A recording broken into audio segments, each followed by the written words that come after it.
আসসালামু আলাইকুম রহমতুল্লাহ। প্রিয় দর্শক, কেমন আছেন? আশা করি ভালো আছেন। প্রিয় দর্শক, পে স্কেল বাস্তবায়ন নিয়ে নতুন তথ্য দিলেন অর্থ উপদেষ্টা। চলুন বিস্তারিত জেনে নিই। 19 জানুয়ারি 2026 2:44 এই প্রতিবেদনটি প্রকাশিত হয়েছে। প্রিয় দর্শক, সরকারি কর্মচারীদের পে স্কেল নিয়ে কাজ চলমান রয়েছে জানিয়ে অর্থ উপদেষ্টা ডক্টর সালেহউদ্দিন আহমেদ বলেছেন, এই জন্য প্রচুর অর্থের প্রয়োজন। দেশের অর্থনীতি আরও শক্তিশালী হলে পে স্কেল বাস্তবায়ন আলোর মুখ দেখবে। সোমবার 19 জানুয়ারি দুপুরে চাঁদপুরের শহরের হাসান আলী স্কুল মাঠে গণভোটের অংশ হিসাবে হ্যাঁ ভোটের প্রচারণা মেলার উদ্বোধনের শেষে সাংবাদিকদের প্রশ্নের জবাবে তিনি একথা বলেন। ডক্টর সালেহউদ্দিন আহমেদ বলেন, বিগত 10 বছরে সরকারি কর্মকর্তা কর্মচারীদের পে স্কেল নিয়ে কোনো কাজ হয়নি।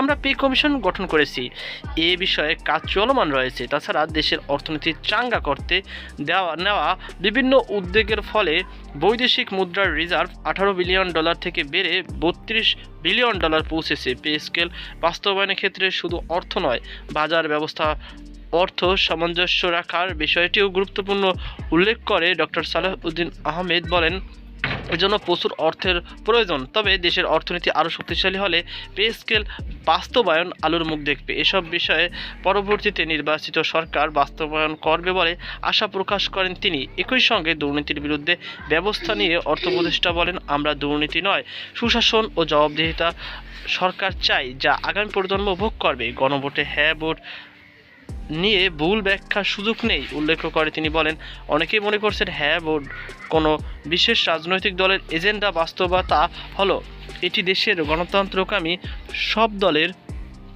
জন্যই উপযোগী এবং সুশাসন নিশ্চিত করার একটি পথ।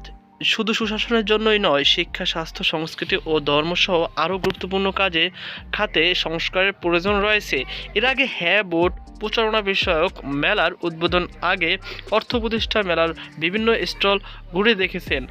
এছাড়া এদিন সদর উপজেলা পরিষদ মিলনায়তনে চাঁদপুর বিভিন্ন স্তরের সরকারি ও বেসরকারি কর্মকর্তা এবং আইনশৃঙ্খলা রক্ষাকারী বাহিনীর সদস্যদের সঙ্গে এক মতবিনিময় সভায় বক্তব্য রাখেন ডক্টর সালেহউদ্দিন আহমেদ।